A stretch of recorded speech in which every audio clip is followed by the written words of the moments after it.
What's up, it's Jan back at it again with another nerdy bookish video. This is going to be episode 11 of Do Your Worst.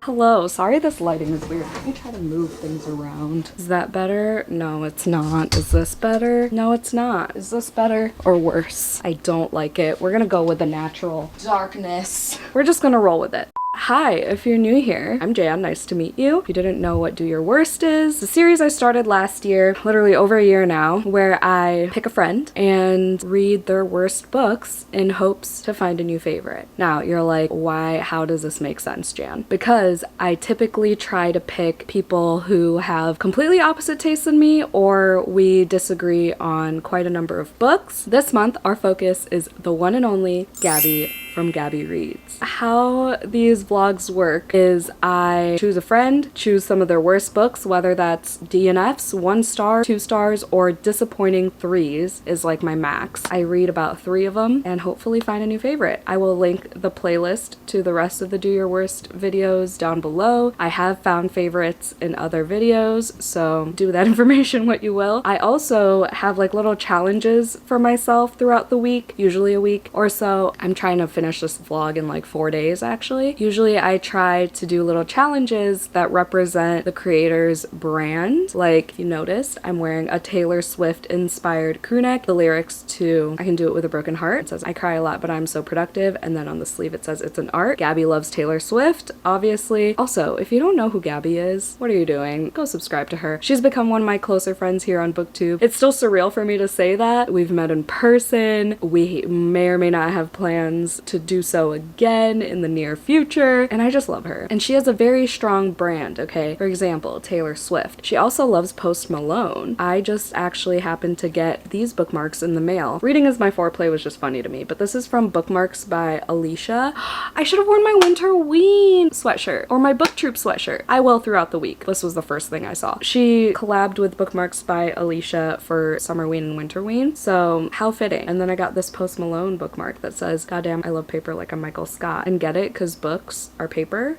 I didn't even pull the books that I'm planning on reading. I also try to say all the evidence that I've gathered for Gabby to qualify as a guest. Oh my god, me saying that about the Gabby Reads. But no, to qualify as a guest for this series. Where's all the evidence? I'm just gonna do it off the top of my head because I've been watching her for years. Let's see. I believe we agreed on A Dowry of Blood, The Invisible Life of Addie LaRue. We Spread was both of our number ones of 2023 in our top 10. She doesn't read fantasy usually. Extreme horror, she realized she's not a fan of. I know a bunch that we've disagreed on. Mayfly, Pictures of You, she gave like a 3-star. Diavola, she gave a 5-star. I gave a 3. Oh, we've agreed on Listen to Your Sister, which was her book troop pick that Bree from Lock Booktition and I were on for a live show. We both enjoy reading Riley Sager. I think Lock Every Door is our favorite one, question mark. But we also both disliked Middle of the Night. I believe she liked Home Before Dark. I could be wrong. And I love Home Before Dark. I feel like with romance, she dislikes specific tropes. I only dislike very few tropes, like accidental pregnancy or any type of pregnancy in books I hate. I love Second Chance. She's not a fan of Second Chance. She's also not a fan of Friends to Lovers, and I don't mind it. I don't really care. I think Fake Dating we both like, but it's not like a buzzword for me. Oh, she didn't really like The Lamb, which I gave 5 stars. I can't find the little sticky note where I put all the evidence, but I promise I thought this through. Wow, I thought I was more prepared. I'm so sorry, Gabby. I'm so sorry. Oh, I also read like her favorite book of all time, literally what her book club is named after, The Troop. I gave that 2 stars. Don't Let the Forest In we both liked a lot. Oh, Beautiful Ugly she didn't like, and I gave that 5 stars. Blue Sisters she gave 5 stars, and it was in her top 10 of last year I think, and I gave that a low 4. It was disappointing for me. Oh, and she doesn't like Sally Rooney's books, and I'm like a diehard Sally Rooney fan. I think that's enough evidence, enough credentials. On to the TBR. I'm gonna be reading Every Summer After by Carly Fortune. This was gonna be like a bonus book if I had time, but I ended up starting the audiobook on my way home. I also switched midway, like halfway through on my ride home, and listened to Taylor Swift. Just so you know, that was a thing. And this is a second chance romance. Makes sense that Gabby, I believe, gave it 1 star. This book definitely has an audience, and that audience is just not me. If I had known that this was going to be kind of like a childhood friends to lovers kind of story, I don't think I would have picked it up in the first place, because that's just not a trope that I'm interested in reading, and I just didn't feel anything. Part of my issue with books like this is the fact that they're marketed as adult romance books, and then every other chapter you're reading about 13-year-olds and their romance. For sure gonna read episode 13 by Craig DeLuey. I can't remember what she gave this, either 2 stars or 1 star. I know she didn't DNF it. I ended up giving this one 2 stars. This book just did not work for me, because most of the time I was finding it to be very kind of like boring and repetitive. Like I was just like, okay, like when is something gonna actually happen though? It seems pretty quick too, because there's a lot of mixed media in it. But thank you to fellow vamp Jamie, one of my patrons, who gifted this to me. And then the last book, it's on my Kindle, which is all the way over there, and I'm not gonna get up to go get it. It's called Dear Laura by Gemma Amor. This is a novella. I'll probably read it in one sitting. It's like 100 pages. She gave that 1 star. Which is shocking, you know, because this is a horror novella,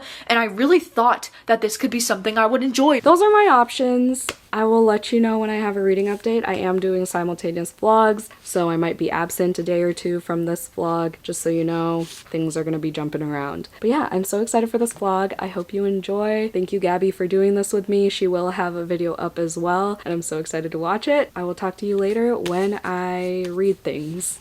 I forgot to mention things. Okay, these are the goals for her brand things. Okay, I want to get mochi nut because she likes to try them every couple of weeks or so. I want to get an acai bowl from this smoothie place, but technically it's not an acai bowl. It's more like a peanut butter smoothie bowl, whatever. And then we're gonna watch an A24 movie. Joey's been wanting to rewatch Hereditary or Midsummer. I'd like to watch Midsummer again. That was fun. Maybe at some point I'm gonna go to a coffee shop, not a coffee shop, a forest preserve, maybe a coffee shop too, but a forest preserve, because she likes to read outside in a forest. Hopefully we got some good weather. Those are the things. Maybe watch some Vampire Diaries if I can convince Joey.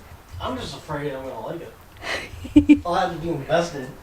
Hi, we're doing this super cute look where we try to hide my bed head and we have no makeup on, but we're wearing Book Troop merch. So that makes up for it, hopefully. It's currently Wednesday now. It's been a couple days. I have my first reading update. Sorry I didn't update halfway through or whatever, but I finished Dear Laura by Gemma Amor. What time is it? I'm doing Discord sprints over on Patreon. I think I'm gonna give this 3 stars. Gabby gave this 1 star, and she's gonna tell you why right now. In this story, we're following this protagonist named Laura, and when she was about 13 years old, her best friend went missing, and shortly after that, she started receiving these letters from like an anonymous person named X, and they said like, hey, I know where your friend is, but in return you have to like give me something as well. We follow Laura over a series of years where she's, you know, receiving these anonymous letters, and then she's giving things to this creepy stalker person in return in hopes that one day she'll find out what actually happened to her best friend. And this entire novella, while I was reading it, I just kept being like, why? Or like, what is the reason? It's like you don't even know if this person actually knows where your friend is. And like crazy to me too, because this book also takes place when she's like about 40 years old, and that's like the present timeline that we're following. So it's like the fact that this happened when you were literally 13 years old, almost 30 fucking years ago, and you're still communicating with this person and acting like you're still gonna find out what happened to your friend that happened 30 fucking years ago. Like it just felt so ridiculous and like unrealistic to me. I don't know what year this book was supposed to be taking place in, but there would be times when the stalker, they'd be like, yeah, leave it on your front porch and then I'll come get it overnight. And she would literally leave something of hers out on the front porch for the stalker to come and take, and she would not even make any effort to try and figure out who this person was or to try and see them. Like what the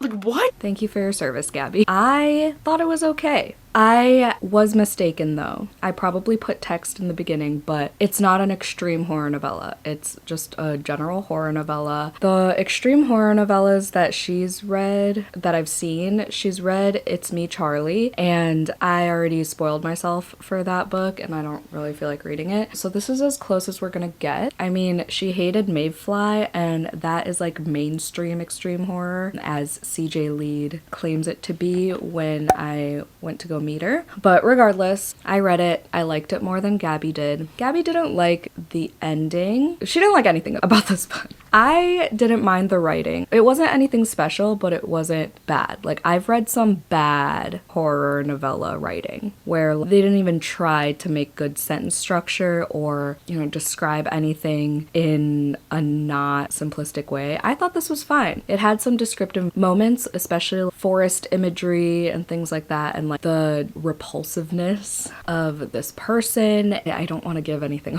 away. That's why I'm struggling. Whatever. So, hold on. Gotta update my Discord, people. How did we do? This is what I don't like about talking about novellas or like short books in general. It's hard not to give things away. But okay, so this is about Laura. I was like, what is her name? When she was a tween, she has a childhood best friend named Bobby. Bobby gets abducted by this guy named X, and you find out because he anonymously sends all these letters to her pretty much every year of her life, and then goes like a decade or two without sending letters, and then you jump to when she's like 44. Yeah, you follow her life, waiting, anticipating these letters. They don't come until the end, and then things go from there. I liked the ending, and I know Gabby also said in her review, like, what's the point? And I get it, because like that's a lot of years to be hung up on this, knowing what she knows, but also I understand like the closure part of it. Not that I have personally experienced anything like this, but that's like a common thing I feel like in missing person stories. People always want the closure.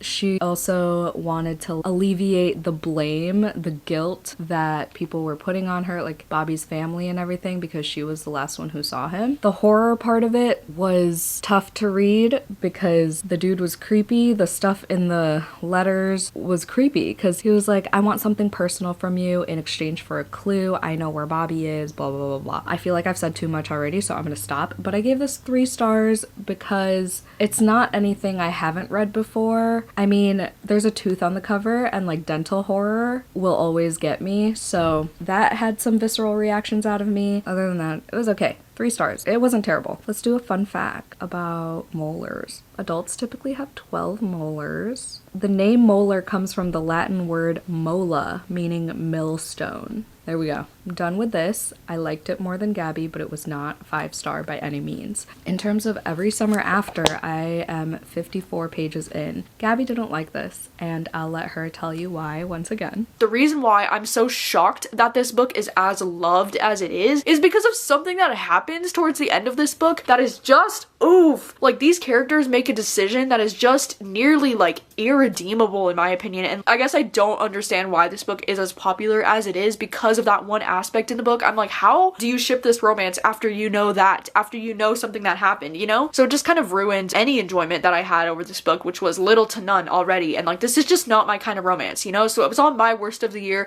I'm sure it'll be on so many people's best books of the year, and that's cool. It's just not for me. And once again, thank you, Gabby. This is Childhood Friends to Lovers. There are alternate chapters with, reading a YA romance essentially, which isn't my favorite, but it's an easy listen. I'm listening to the audiobook on my drives, and I'll probably try to finish this while I put away 4 bags of laundry today. I'm thinking of going to at least get a smoothie bowl today. I was just trying to finish Dear Laura, but I'll be listening to this on my drives. You follow them then and now, and you see them as kids and all their flashback memories and everything they went through and like how they met, and Sam being kind to her and being one of her first crushes and whatever. Then you see them as adults, and it's kind of cute that they have like all these inside things, like how they eat ice cream and all these things they do. Like, they give 3 updates to each other every time they go a period of time without seeing each other, and I think that's cute. But what's not cute is my appearance right now, so I'm gonna go fix it, and then I will give you more updates later. As I finish this, we're gonna hop into episode 13. Sorry, this is such a long clip. Okay, bye. All right, another Gabby thing checked off. Got my smoothie bowl.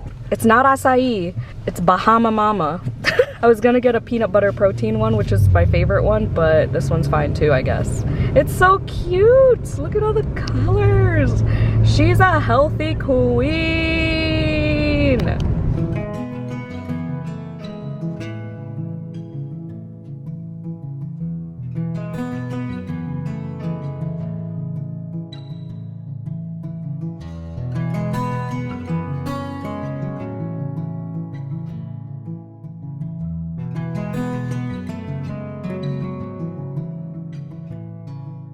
Hello! I'm wearing my new support your local library hoodie and I love it. It's so cozy. But I left work early for another doctor's appointment. I had my pre-op exam for my surgery that's coming up and that was a little stressful, but whatever. I do have some updates. So for every summer after, let me just get the book. I am 55% through and it's feeling like a 2 to 3 star. I don't even know why I have a freaking tab in here. I just don't really care. I just don't really care. There was one swoony moment with the one bed thing when she slept over and he like whispered something and that was kind of cute. I was like kicking my feet a little bit. I was talking to one of my friends slash patrons. She said that it's like copy paste of Love and Other Words and I would have to agree with that, and I loved Love and Other Words. I gave that 5 stars. I'm not a Christina Lauren girly by any means, but that one was good. I'm just waiting to find out whatever she did and to see what people are saying when it comes to like the resolution being too easy. Forgiveness was given too easily,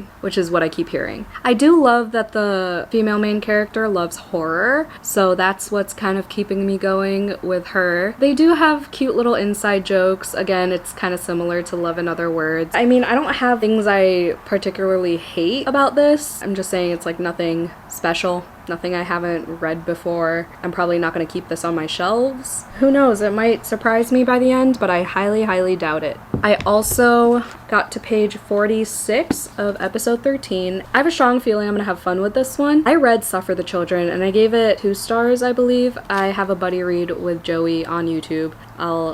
I don't know why I did this. I'm not putting a picture of it. I'll link it down below. A lot of people don't like the ending of this one or like the direction that this went, so I don't know how I'm gonna feel. I just love books that have mixed media and short chapters, but like it has things like this, the paranormal investigation notes. I'm having fun with this one. I haven't tried the audiobook yet, and I'm gonna try to avoid it as much as I can because I don't do well with overproduced audiobooks, which is what Gabby called it in her vlog. And then, oh my gosh, the audiobook was so frustrating. At times, the audiobook was freaking fantastic, right? And at times, I was like, oh my gosh, this is just making the experience feel more realistic and even more cool. But then at other times, the audiobook had some acting on it that was just super cringe. And then there would be some scenes where I thought it was supposed to be like a really creepy scene, but they would have this like weird music playing in the background that almost made it feel so cheesy at times. And so I don't know, I feel like almost because the audiobook was so overproduced, it like kind of took me out of it sometimes and kind of ruined the story for me. This was just a totally forgettable experience. Like it was so just chaotic and all over the place, but in a way that was like not fun. So yeah, this is like a whole paranormal investigation situation, and there were some creepy parts already right at the beginning, and it is a ghost story supposedly, so I'm prepared for those creepy moments. We're following this crew of people who are a bunch of paranormal investigators, and they have this TV show where they're going to be going in and trying to explore this place that is haunted. I've also heard people love the first half, but then it drags and they don't really like the second half and the ending, like I said.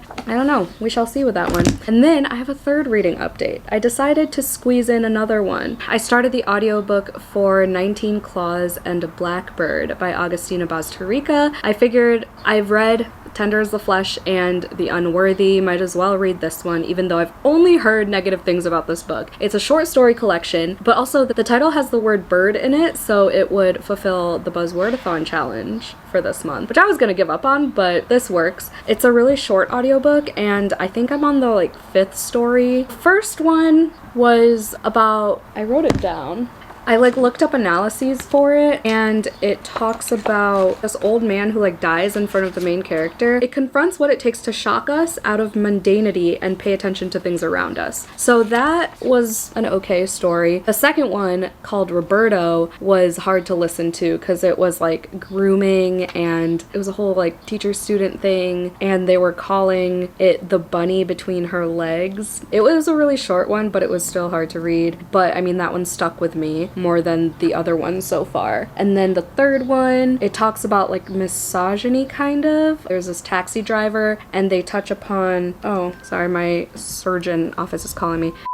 Okay, I'm back. I have no idea what I was saying. No idea. This is choking me. Oh my god. Oh, yeah, I was just talking about the taxi driver, and it mentioned how he first called her senora, and then something shifted within the conversation, and then he just felt that he had the right to call her sweetheart instead. So there was that part of it. There was another story that took me by surprise because it was almost like a how-to guide, but it was really dark. And I think that's all I'm gonna say. But yeah, I'm hoping to finish that today if I color or something, but I'm gonna go film my May TBR. And then tonight at 10:30, Joey and I have a midnight premiere event for the new Ghost album. I don't listen to Ghost, he loves Ghost. It's at Bucket of Blood, which is our favorite horror store, so I'm like, yeah, I'll come with, whatever. My manager let me work from home tomorrow because she's the best. But yeah, that's what's gonna happen later, so I have about 5 hours until that happens, so I'm gonna get as much reading done as I can. I'll probably listen to an audiobook while I rough edit my next vlog or something. I gotta get my Patreon readathon video up, but yeah, for now I'm gonna film my May TBR, because we're doing that again.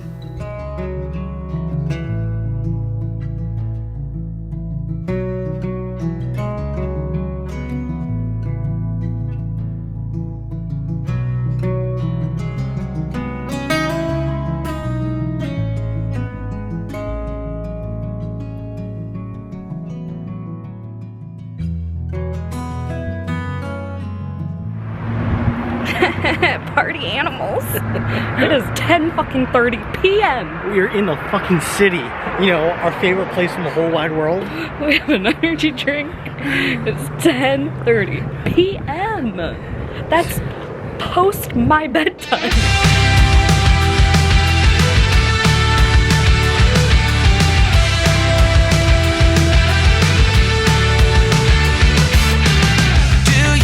Lie awake at night? Are you afraid to turn out the lights? Is there something you're scared of? What's there out in the dark? Make sure to keep all your windows locked. Do you surrender? Hi, good morning. I'm working from home. We got home at like 1 a.m. last night, so that was rough, but it was fun. Even though it's not my favorite band in the world, but it was good. I bought 3 books. It'll be in my next haul. Don't worry about it. I'm not wearing anything Gabby-esque, but I am wearing my merch, which I always forget to promote. But it's there. It's linked down below. This one's my Wonderwall one, because one of my favorite phrases is, well, anyway, here's Wonderwall. Whenever there's something like awkward. I also wanted to say I finally finished Every Summer After, and I gave it 2 stars. So I would have to agree with Gabby on this one. I believe she gave it 2 stars. Let me double check. I agree with her saying the resolution was way too fast. Way too fast. I just don't see it as realistic. Granted, there was some time, like, yeah, she did something unforgivable and he forgave her, but it also wasn't right away because he had time to settle on it, but it was still like, I mean, I wouldn't. Yeah, she also gave it 2 stars. She said, believe me when I say I went into this book with good intentions. Not the biggest fan of the second chance trope. Let me put you guys down. I don't know what's going on here. So the reason I chose this was because it's a second chance book. The reason I bought it from Pango whenever it came out a couple years ago when it was like blowing up on the internet was because it was compared to Love in Other Words. But it's like too much. Like, I would say read Love in Other Words instead and watch The Summer I Turned Pretty, because that show is actually pretty good and addictive. It's the same vibes. This is just not done as well. It's such a pet peeve of mine when a book is marketed as an adult romance and then we spend more than half the book reading about teenagers. Ending pissed her off. Okay, so I kind of just feel the same way, really. I'm definitely getting rid of this book. I didn't think it did anything special. Yeah, there were some cute moments, and the epilogue would have been cute if we had more time. Maybe if this were a little bit longer, especially towards the second half, I feel like we could have spent less time in the flashback moments and more time in the adulthood moments and working on the second chance part and rekindling and all that and actually talking things through. She kept a lot from him and it just wasn't a satisfying story. I mean, I liked that the girl liked horror, like I said, and she had this like horror movie thing with the guy. But yeah, just watch The Summer I Turned Pretty instead. It's cuter, it's more fun. I'm over it. Gave it 2 stars. I'm gonna do a fun fact about ice cream, because they had this whole thing where he like does this thing with her cotton candy ice cream, and he always gave her shit for still liking cotton candy ice cream like she's 5 years old. And I like Superman ice cream still, so I was kind of offended. Thomas Jefferson wrote a recipe for ice cream, indicating its popularity in early America. The ice cream cone was invented at the 1904 World's Fair in St. Louis, Missouri, a result of a waffle vendor helping out a busy ice cream seller. That's another book off my physical TBR that I've had on my shelves forever. And then episode 13, I got 86 pages in. I do have silent book club tonight, so I'll be bringing this book with me and hopefully getting a good chunk during the uninterrupted hour of reading time. Oh, and the 19 Claws in a Blackbird, I didn't listen to anymore, but I should be able to finish that today. I'm hoping to stop at Mochi Nut at some point. I'm gonna end this clip now and talk to y'all when I have makeup on, because I feel gross.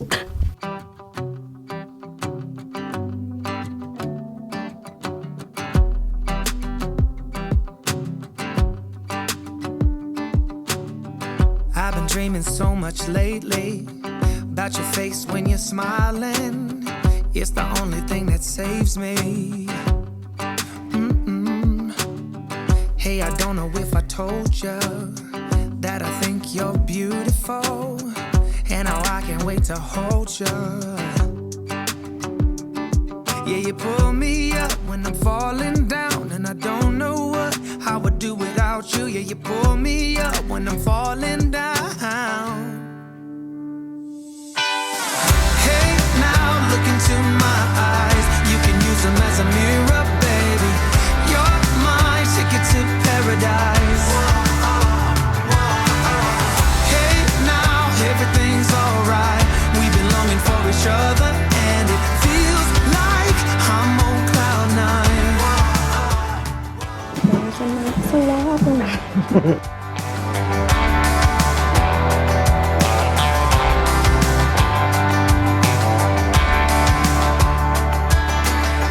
I don't wanna be without you.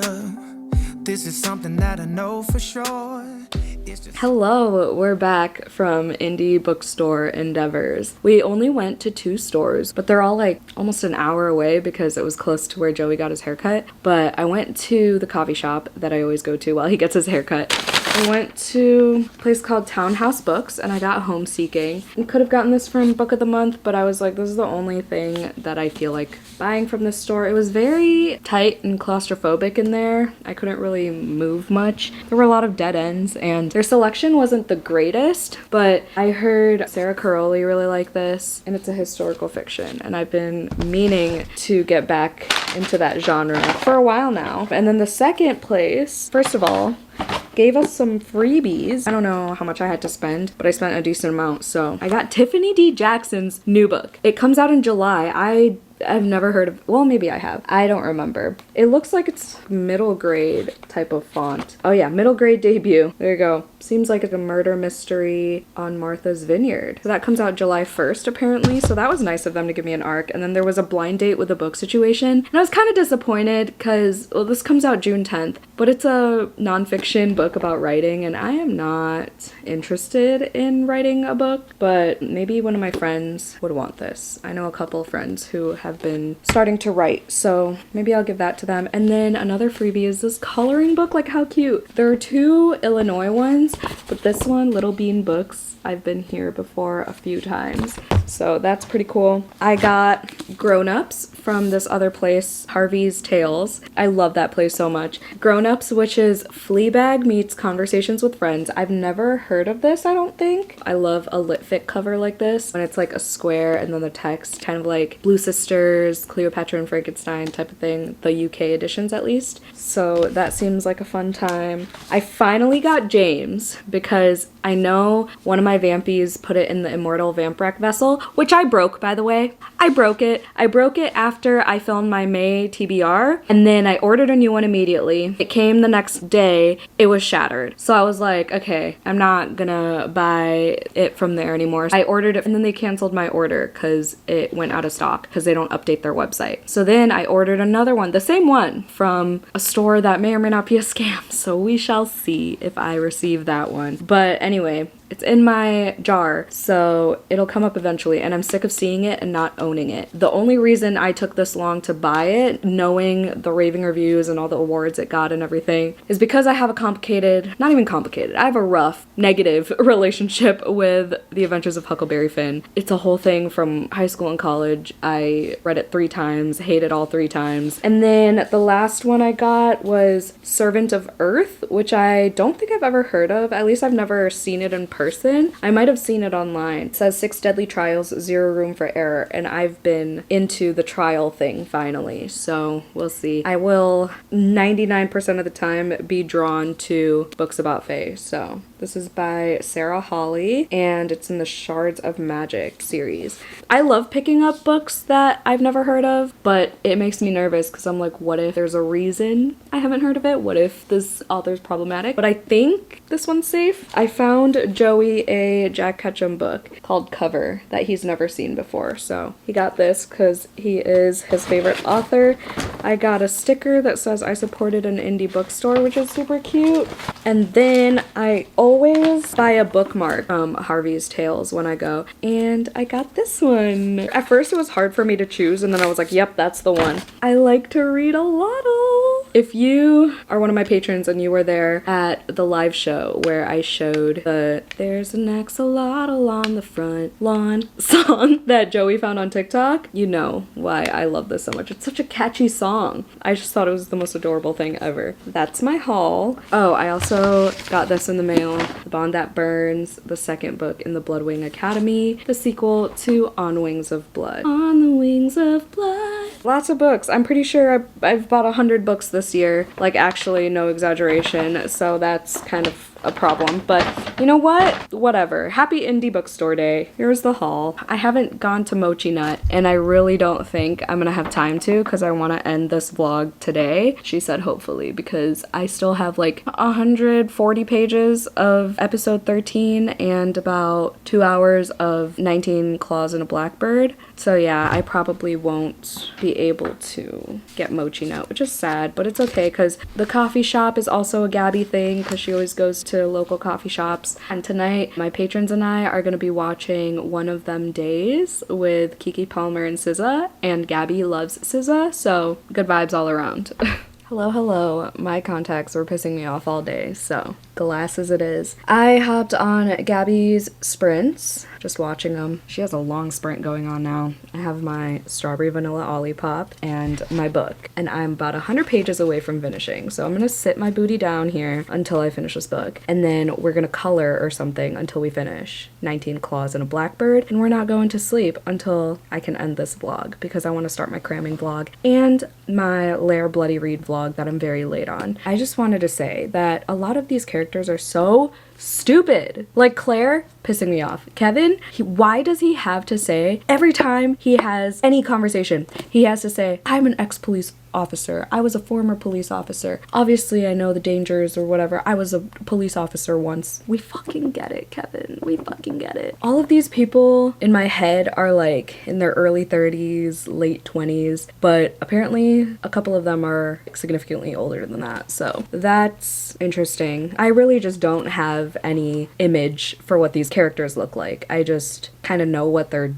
doing through their journals and everything, like what's going on, but nothing's really going on. It's really just following them conduct these paranormal investigations, and it really does feel like you're watching a ghost hunting show, and then you get a little bit of behind the scenes, and then you get like text messages from Jessica and her sister. I don't know, there are some parts that feel unnecessary. I wonder if they'll circle back by the end, but I mean, I'm having a fun time in general just because the chapters, quote unquote, are short. All the mixed media and everything with the script and the journal entries entries and the text messages and like emails or whatever. It's going by so fast, like I don't even want to listen to the audiobook because I just like speeding through it. It feels better. I like holding the book. I have another audiobook for this vlog that I'm gonna finish after this, so I don't want to overload my brain with the audio, you know? But I am excited to finish this book finally because I've been eyeing it since it basically came out, but I kept hearing mixed things. And then I read Stuff for the Children and I'm like, I don't really care anymore. But then I touched the paperback and I was like, I'm interested again. And then fellow Vamp Jamie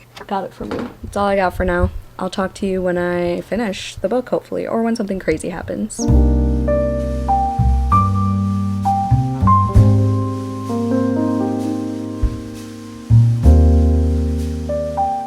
I finished my book. I got one more. 19 Claws and a Blackbird. Got dishes to wash, dinner to eat, pages to color. Episode 13. I read the last 120 pages in the last hour and a half. It went by so quickly. Did I understand everything that happened? No. I don't even really understand. Well, actually, now that I'm thinking about it, I do kind of understand the ending. That was kind of cool.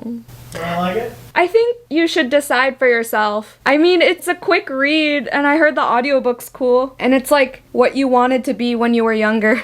Okay. Joey wanted to be an amateur ghost hunter. I want to be a professional. He was a self-proclaimed amateur ghost hunter, and he wanted to be a professional. He even called locations saying he was an amateur ghost hunter You're telling her wrong. to try to get into Bachelor's Grove Cemetery. Bachelor's Grove Cemetery to ghost hunt, and they wouldn't let him, and he was very upset. I don't know, maybe I lacked credibility or something. He lacked credibility or something, he says. Anyway, I think I'm gonna give it like a solid 3 stars. Solid 3 sounds right. I think the process of reading it and how quick it was, I think that's a 4 star. There was a lot happening, but also nothing for a long time. Actually, you might like it. It kind of feels like Blair Witch Project. Ooh, okay. Just a little bit. I don't know. I feel like I'd have to think on my thoughts more, but I like to give my authentic initial reactions. There were definitely some creepy moments, especially in the beginning and then at the end, but I feel like it was almost a little too slow. So when things were actually happening that were intense, I was just like, okay, let's move on to the next journal entry or whatever. I think it was okay seeing everyone's perspectives. I think it was necessary. It made it more fun. I can't imagine this book from one person's perspective. Like, there's no way. If there's like a deeper meaning, I don't see it. I was just taking this at face value, like it's a paranormal investigation reality TV show. We're following these characters. They all have different skill sets and different backstories, etc., etc. We have Matt and Claire, who are husband and wife, and that added some romantic parts. Like, I was like, oh, that's kind of cute. And it felt off-putting for most of the book until kind of the end when Claire does something a little bit stupid, but then it like wraps it, or I don't know. And then we have Jessica, who you find something out about her at some point. Kevin, we all know, is a former cop. He would not shut the fuck up about it. And then you have Jake, who's like the technical, I forgot what it's called, the techno something. He did like the technical stuff. I don't fucking know. I mean, it was cool reading about their thought processes when it came to different angles and the results of the recordings and things like that. But you get the raw footage, literally the raw footage. So a lot of it feels like an unedited ghost hunter show where they show all the parts where there's no paranormal activity and the people are disappointed. I don't know how to feel. I kind of want Joey to read it to see what he thinks about it. I don't know. I feel like maybe upon reread it would make more sense or like give me a new perspective. I don't know. I didn't tab too much, especially for this chunky of a book, which is odd. Oh well, it's still satisfying. Now I'm gonna update all the things for my bullet journal, and then we're gonna pop in my headphones to listen to the rest of 19 Claws and a Blackbird. The verdict for this is I did like it more than Gabby, but it's not a fave by any means. It's 3 stars. I believe she gave it a 2, so we'll see how I feel about 19 Claws and a Blackbird, but I'm telling y'all right now, it is not promising. I really thought with Gabby I'd find a new favorite, but I mean, I'm gonna finish 19 Claws and a Blackbird, especially because it fulfills the Buzzwordathon challenge for this month. I don't remember what she gave it. I want to say she gave it 1 star. It's feeling like a 2 for me. I think overall, all these books so far have been books I liked more than Gabby, but still not good ratings. Okay, so Gabby gave it 2 stars. She loved Tender as the Flesh, and I gave that 2 stars. So that's another one we disagree on. Sadly, this one did not work for me at all. Out of the 20 short stories, only 2 of them were memorable. A few of them had a lot of potential, but most of the time reading this, I felt bored and underwhelmed. That's kind of exactly how I'm feeling. I've only liked like 1 story so far. I shall keep y'all updated. Goodbye for now. Not sure what this angle is, but we're gonna roll with it. It is currently almost midnight, and I was coloring, and I finished 19 Claws and a Blackbird. There were more stories that actually hit me, like that one that's called something about the circumference, the continuous equality of the circumference. That one was really good because it was about this woman who got obsessed with the idea of wanting to be circular. Like, she wanted her body to be circular because it's like all points are equal distant from the edge and from the circumference, and it's like the perfect shape, it has no angles, blah blah blah blah. That's how we, specifically women, sound trying to achieve perfection and whatever the beauty standard is, but they flip-flopped it to where, you know, she has the flat stomach and all the angles and whatever, but she wanted to be round. Society tells us to be the other way. If you have some sort of roundness, the goal, quote unquote, is to be skinnier and whatever. And then this was cool because it like flipped it, and then you as the reader are like, well, that just sounds dumb because she wants to be circular and she's doing all these things like eating round foods to achieve her goals and stuff. And then it's like, but that's what a lot of us do / have done in terms of, you know, unhealthily counting calories, going on all these like fad diets and whatever. So I thought that was really brilliantly done. Then there was this other story called Dead, and it was very abrupt and just jarring from the start. This little girl consumed something kind of gross, and then it talked about her abusive parents and stuff, and it was exploring like the loss of innocence, but through this weird rite of passage, I guess, in her mind. There were a few good stories, so I guess I could give it a 3, because the ones that hit really resonated with me once I actually put full effort thought into it. But then there were also some that either went way over my head, or it just wasn't translated well, or I just didn't like them or whatever. So yeah, I guess I'll give it like a low 3, which is better than what Gabby gave it, which was a 2. So I guess overall, this video was mostly successful. I believe we agreed on Every Summer After, and then everything else, I think I gave 1 more star than Gabby did. What the fuck was the first one I read? Oh, Dear Laura. Okay, yeah, I gave that one 3 stars and she gave it a 1. So I guess that was the most successful one, which I guess checks out because I love horror novellas. But do I have a fun fact about anything? I've done fun facts about blackbirds before, I know that for sure. Oh wait, no, not blackbirds specifically. I've done crows and ravens, but not blackbirds. While the name suggests a uniform black plumage, many blackbirds have brown or even albino variations. Sick! They typically lay 3 to 5 bluish-green eggs with reddish-brown blotches. There you go. What to look for. If you see those, and those are from blackbirds. They can live for 16 to 20 years in the wild. That's kind of wild. Well, that I didn't mean to say that twice.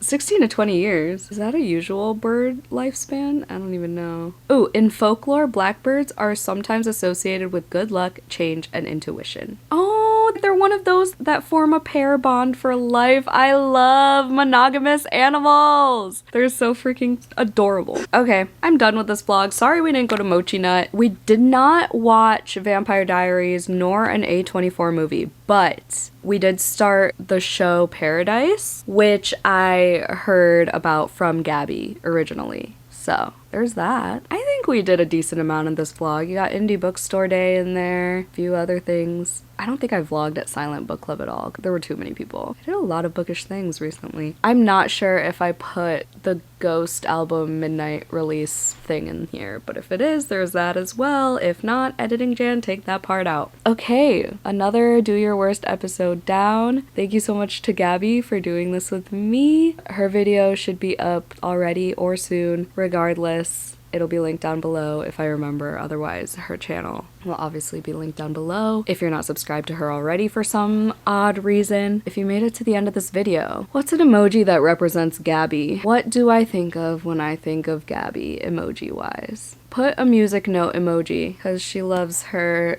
guitar and her music, or the guitar. Well, there's no acoustic guitar emoji. There's only an electric guitar. So put a music note emoji to represent Gabby. Thank you so much for watching. I hope you had a 5-star day. Don't forget to do some self-care, and I'll see you in my next one. Bye. Mwah.